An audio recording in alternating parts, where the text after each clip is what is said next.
Hello दोस्तों, लेके आए हैं हम सॉल्यूशन चैप्टर का अगला लेक्चर। उम्मीद है कि आप सब लोग ठीक होंगे, कुशल होंगे और तैयार बैठे होंगे। चलो स्टार्ट करते हैं विलयन के अगले वाले लेक्चर को। और इस लेक्चर में हम डिस्कस करने वाले हैं, इसको हम वाष्प दाब को डिस्कस करने वाले हैं, वेपर प्रेशर को हम समझने वाले हैं कि आखिर वाष्प दाब होता क्या है। ठीक है, तो अपन इसको वाष्प दाब को पढ़ने वाले हैं कि आखिर वाष्प दाब होता क्या है। देखो, सबसे पहले हमें समझना है वाष्प दाब, लेकिन वाष्प दाब को समझने के पहले हमारे पास में दो चीजें और होती हैं। एक होता है हमारे पास में वाष्पशील वाष्पशील पदार्थ, जिसको हम बोलते हैं वोलाटाइल वोलाटाइल सब्सटेंस। ये वोलाटाइल सब्सटेंस होता है। तो क्या होते हैं वोलाटाइल? सर हमें पता होता तो आप सही क्यों पढ़ रहे होते हैं।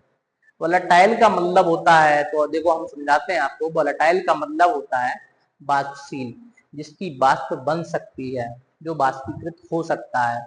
ऐसे पदार्थों को हम बोलते हैं वाष्पशील वोलाटाइल सब्सटेंस बोलते हैं। जबकि हमारे पास में आवासशील पदार्थ होते हैं। तो आवासशील का मतलब होता है ऐसे पदार्थ जिनकी वाष्प नहीं बनती है, उनको हम आवासशील बोलते हैं। वो हमारे आवासशील होते हैं, नॉन वोलेटाइल सब्सटेंस होते हैं। तो हम उनके लिए नॉन वोलेटाइल और वाष्पशील का मतलब क्या? वाष्प बन सकती है, वाष्प बन सकती है, वाष्प बन सकती है। जिसकी वाष्प बनती है वो हमारा क्या होगा? वोलेटाइल होगा। जबकि आवासशील कौन से होंगे? आवासशील कौन से होंगे? आवासशील जिनकी वाष्प क्या नहीं होती है, वाष्प नहीं बनती है, जिनकी वाष्प नहीं बनती है, वाष्प नहीं बनती है। ये हमारे पास में क्या है? नॉन वोलेटाइल दे रखे हैं, आवासशील पदार्थ दे रखे हैं। अब देखो, हमारे पास में जो हम अभी वेपर प्रेशर को देख रहे हैं, यहाँ पे हमने वाष्पशील पदार्थ को लिया। किसको लिया हमने? एक वाष्पशील पदार्थ को लिया। और वाष्पशील पदार्थ को लेके हम यहाँ पे डिस्कस करने वाले हैं कि अपने पास में क्या आने वाला है। देखो आप यहाँ पे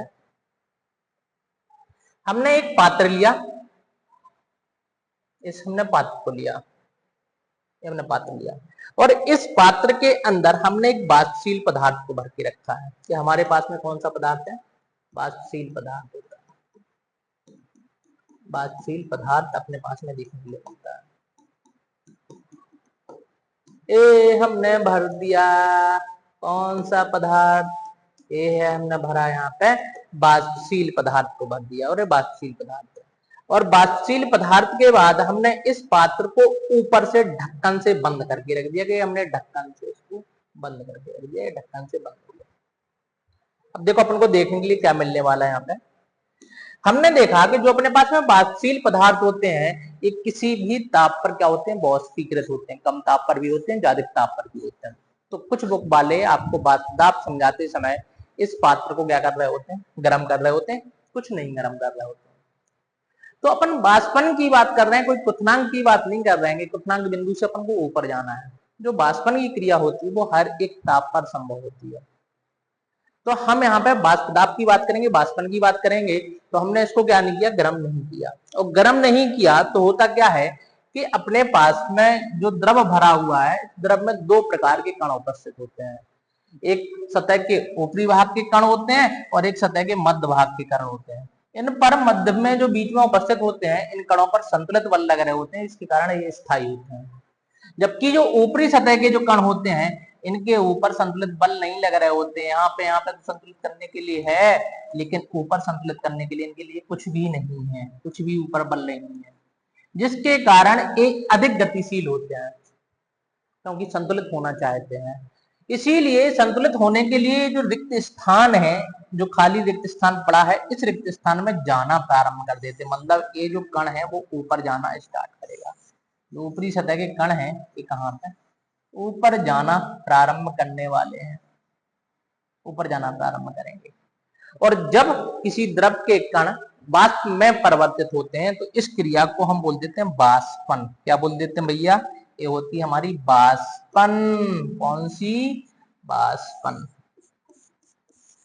बाष्पन, जिसको हम बोलते हैं एवोपरेशन, बाष्पन होता है। अब होता क्या है कि अपने पास में एक समय होता है, जिस समय के पश्चात हम देखते हैं कि यहाँ पे जो वाष्प होती है वो एकत्रित होती जाती है, पात्र है तो पात्र में एकत्रित होती जाती है, ऊपरी सतह पर एकत्रित हो रही जाती है। लेकिन कुछ समय के पश्चात हम देखते हैं कि जो वाष्प के कण हैं वो एकत्रित होते होते एक बड़ा कण का निर्माण करते हैं, और जैसे ही ये बड़े कण का निर्माण करते हैं तो अब क्या करेगा बड़ा कण, बड़ा कण जो होगा वो फिर से द्रव में परिवर्तित हो जाएगा, मतलब वहां से ये वापस लौट के आना प्रारंभ कर देगा। ये फिर से वाष्प के कण किसमें, द्रव में परिवर्तित होना स्टार्ट हो गए, जिसको हम द्रवण बोलते हैं या संघनन बोल देते हैं। क्या है, द्रवण बोल देते हैं। क्या ये क्या है, ये द्रवण की क्रिया है, द्रव में परिवर्तित हो रहा है, द्रवण दे रखा है, द्रवण है। और हम देखते हैं कि शुरुआत में हमारे पास में वाष्पन था, फिर कुछ समय के बाद हमें क्या देखने के लिए मिला, द्रवण देखने के लिए मिला, और एक समय के बाद हमारे पास में क्या होता है कि वाष्पन की दर, इसकी वाष्पन की दर, ओ भैया, और इसकी दर दिखाई ही नहीं दे रहा है, इससे बढ़िया हम किससे कलर को ले लेते हैं, वाष्पन की दर बराबर संघनन की दर हो जाती है, द्रवण की दर हो जाती है, कि द्रवण की दर आपको देखने के लिए मिल जाती है, द्रवण की दर मतलब रेट ऑफ एवोपरेशन जो होता है वो इक्वल मिलता है रेट ऑफ कंडेंसेशन के। ये दोनों दरें क्या हो जाती हैं, बराबर हो जाती हैं, और जिस स्थिति पर वाष्पन की दर और संघनन की दर बराबर हो जाती है वह स्थिति कहलाती है हमारी साम्यावस्था, कहलाती है साम्यावस्था। और साम्यावस्था पर इस जो जल वाष्प या द्रव की जो भी वाष्प है, इस वाष्प के द्वारा द्रव की सतह पर जो भी बल या दाब लगाया जा रहा है वही हमारा क्या कहलाता है, वाष्प दाब कहलाता है। ठीक है, द्रव की सतह पर जो भी दाब हमने अध्यारोपित कर रहे हैं वो हमारा क्या कहलाएगा, वाष्प दाब कहलाएगा। ध्यान रखना यहाँ पे साम्यावस्था होना जरूरी है, यदि साम्यावस्था नहीं होगी तो उस स्थिति को हम वाष्प दाब नहीं कहेंगे। कुछ लोग कहते हैं वाष्प के द्वारा लगाया गया दाब वाष्प दाब कहलाता, नहीं भाई साहब ऐसा नहीं है। ठीक है, तो वाष्प दाब होने के लिए क्या, साम्यावस्था होना जरूरी है। मतलब क्या दे रखा है अपने पास में, इसको हम पढ़ते हैं, क्या क्या, क्या अपनी भाषा में जी भाई साहब क्या लिख रहे हैं अपन इसको समझते हैं। देखो इन्होंने बोला जब किसी पात्र बंद पात्र में कोई द्रव अपनी वाष्प के साथ संतुलन में होता है, मतलब संतुलन का मतलब यहाँ पे वो कहना चाहता है साम्यावस्था में होता है, इसमें साम्यावस्था में होता है, तो उसकी वाष्प के द्वारा उत्पन्न दाब, मतलब द्रव की सतह पर जो दाब लगाया गया है उस दाब को हम क्या कहते हैं, वाष्प दाब कहते हैं। तो ये हमारा क्या है, वाष्प दाब कहलाने वाला है। अब वाष्प दाब का एक अहम रोल जाने वाला है इस आगे के चैप्टर में, कि आगे अपन को वाष्प दाब से संबंधित चीजों को पढ़ना है, क्योंकि तो क्या कहलाएगा, वाष्प दाब कहलाने वाला है। ठीक है, तो आप लोग बिल्कुल प्रॉपर तरीके से इसको नोट करें, नोट करते जाएं। ठीक है, वीडियो को पॉज कर करके आप लोग आराम से इसको नोट करते जाएं। ठीक है, हम आगे बढ़ते हैं। अब आगे हम देखते हैं कि आखिर आगे हमें क्या डिस्कस करना है। अब देखो अपने पास में है वाष्प दाब को प्रभावित करने वाले कारक। सबसे पहले हमें वाष्प दाब को प्रभावित करने वाले कारकों में देखना है कि आखिर हमारे पास में क्या क्या दे रखे हैं। तो अपने पास में तापमान, टेम्परेचर, टेम्परेचर दे रखा है। तो टेम्परेचर में देखो क्या है, यदि हमारे पास में कोई एक पदार्थ दे रखा है और उस पदार्थ के अंदर यदि हम ताप को भिन्न भिन्न ताप पर देखें तो आपको दाब अलग अलग मिलेगा। जैसे सपोज हमने आप इसको लिया, इसको लिया हमने पानी को लिया, कि ये हमारे पास में यहाँ पे पानी है, दूसरे पात्र में ये भी पानी है। एक को हमने 60 डिग्री सेल्सियस तक गर्म किया और एक को हमने 80 डिग्री सेल्सियस तक गर्म किया। आप देखें किसमें वाष्प ज्यादा बनेगी, किसमें वाष्प ज्यादा बनेगी। तो वाष्प हमने पानी को ही लिया है दोनों में, तो दोनों ही पदार्थ सेम है, और जब हम ताप बढ़ाएंगे तो वाष्प अधिक वाष्प मिलेगी, वाष्प अधिक। जब वाष्प अधिक होगी तो आपको क्या मिलेगा, वाष्प दाब भी अधिक मिलेगा, वाष्प दाब अधिक होगा। जितनी ज्यादा वाष्प बनेगी उतना ही ज्यादा वाष्प दाब आपको देखने के लिए मिलेगा। जब वाष्प ही कम बनी तो वाष्प दाब कहां से आएगा, वाष्प दाब भी कम होने वाला है। तो 60 डिग्री सेल्सियस पर कम वाष्प बनती है तो वाष्प दाब भी कम होगा। जबकि आप देखें जैसे जैसे तापमान बढ़ता है वाष्प दाब भी बढ़ता जाता है, क्योंकि अणुओं की गतिज ऊर्जा बढ़ती है, जिसके कारण वाष्प में परिवर्तित होने की क्षमता बढ़ती है, मतलब अधिक वाष्प बनती है। सीधा का सीधा, आप ज्यादा लपड़े में ना पड़े, सीधा का सीधा देखें, ठीक है। इस तरीके से हम बोल सकते हैं। जैसे इन्होंने भी उदाहरण में दिया है कि 25 डिग्री सेल्सियस पर 24 mmHg अपन को दाब मिलता है। mmHg क्या है? दाब की इकाई है। जैसे ही हम 60 डिग्री पर सेल्सियस पर जाते हैं तो ताप बढ़ाया तो दाब भी बढ़ जाएगा, ठीक है। अच्छा सा है। अब अपने पास में दूसरा द्रव की प्रकृति, तो अपने पास में देखो जिस द्रव के अणुओं के मध्य प्रबल आकर्षण बल होंगे उसकी वाष्प में परिवर्तित होने की क्षमता कम होगी, जबकि जिस द्रव के अणुओं के मध्य दुर्बल आकर्षण बल होंगे उनकी वाष्प में परिवर्तित होने की क्षमता अधिक होगी, और जब ज्यादा वाष्प मिलेगी तो वाष्प दाब भी अधिक मिलेगा। जैसे हमने देखा H2O, H2O के अणुओं के मध्य हाइड्रोजन बंद होते हैं, जबकि अपने पास में HI हो या HBr, चलो HCl को ले लेते हैं। HCl के अंदर क्या होता है? के अंदर द्विध्रुव आकर्षण बल होते हैं, जो कि हम किसको बोलते हैं? वान डेर वाल बल होते हैं। तो ये दुर्बल बल है। जब दुर्बल बल है तो अपने पास में क्या होगा? क्या होगा? दुर्बल बल है तो दुर्बल बल है तो एक निश्चित ताप पर इसकी वाष्प ज्यादा बनेगी, इसकी वाष्प कम बनेगी। जब वाष्प अधिक तो वाष्प दाब भी अधिक, वाष्प अधिक, वाष्प दाब अधिक, वाष्प दाब भी अधिक मिलेगा आपको, वाष्प दाब भी अधिक मिलेगा। तो आपको ध्यान देना है कि जिस पदार्थ की के अणुओं के मध्य दुर्बल आकर्षण बल होंगे उसकी वाष्प ज्यादा बनेगी एक निश्चित ताप पर, और जब ज्यादा बनेगी तो वाष्प दाब भी आपको निश्चित मिलने वाला है, ठीक है। तो वही हमारे पास में दे रखा है, ईथर का वाष्प दाब पानी से अधिक होता है, क्योंकि ईथर के अणुओं के मध्य आपको बहुत ही दुर्बल आकर्षण बल, दुर्बल वान डेर वाल बल देखने के लिए मिलता है, ठीक है, जिसके कारण आपको रुपये मिल जाएगा। अगला देखो, हमने देखा विलयन में अशुद्धियां, अशुद्धियों का मतलब हमने अवाष्पशील पदार्थ को मिला दिया, हमने किसी ऐसे पदार्थ को मिला दिया जिसकी वाष्प नहीं बनती है। जब हम नॉन वोलेटाइल सॉल्यूट को ऐड कर देंगे तो वो क्या करता है? इसके वाष्प दाब में कमी कर देगा। क्या होगा? वाष्प दाब में कमी कर देगा। सपोज ये पानी भरा था, अब हमने इस पानी के अंदर हमने नमक को मिला दिया, इसको मिला दिया, NaCl को मिला दिया। यदि हम एक ताप देखें तो आपने ताप की बात करी 80 डिग्री सेल्सियस, तो 80 डिग्री सेल्सियस पर इसकी वाष्प ज्यादा बनेगी क्योंकि शुद्ध अवस्था में था। जैसे ही आपने इसमें अशुद्धियां मिला दी तो अब इसका जो वाष्प दाब होगा वो इसकी तुलना में कम होगा। क्यों? क्योंकि कम वाष्प बनेगी। कुछ ना कुछ ताप कौन ले जाएगा? NaCl भी ग्रहण कर ले जाएगा, ठीक है। तो इसीलिए 80 डिग्री सेल्सियस पर इसकी तुलना में यहाँ पे वाष्प कम बनेगी, जिसके कारण इसका वाष्प दाब आपको कम देखने के लिए मिलने वाला है, कि कम वाष्प दाब आपको मिलेगा, ठीक है, ये हमें मिल जाएगा। तो वो कम वाष्पशील होगा, ये क्या होगा? अधिक वाष्पशील होगा। मतलब क्या है? यदि आपने अशुद्धियों को मिलाया है तो वाष्प दाब क्या हो जाएगा?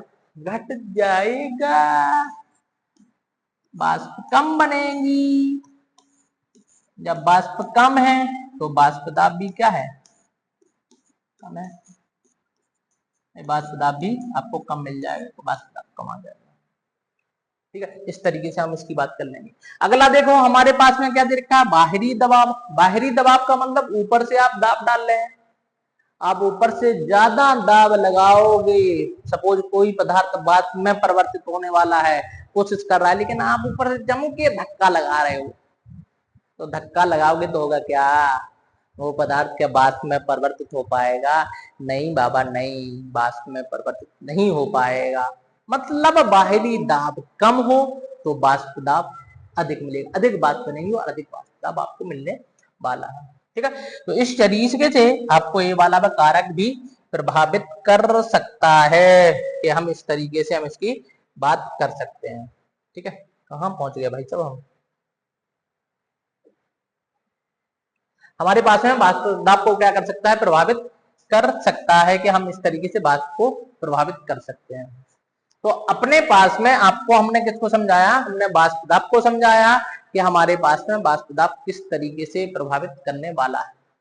अब देखो जो भी अपने पास में वाष्प दाब की यदि हम गणना की बात करें कि हमारे पास में क्या है वाष्प दाब,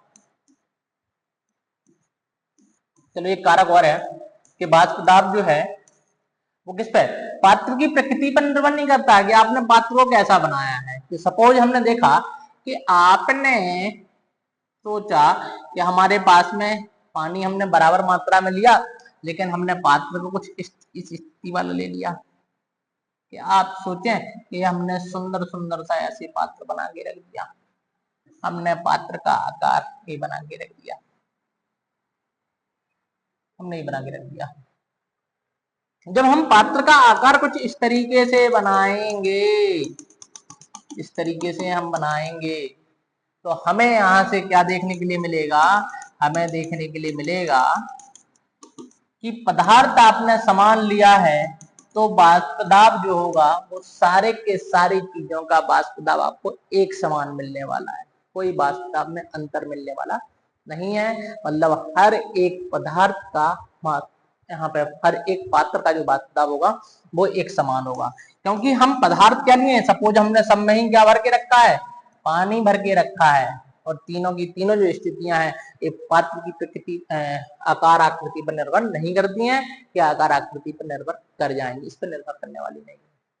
तो आपको यहाँ पे जो वाष्प दाब मिलने वाला है वो आपको वाष्प दाब क्या मिलेगा, आपको समान मिलेगा, वाष्प दाब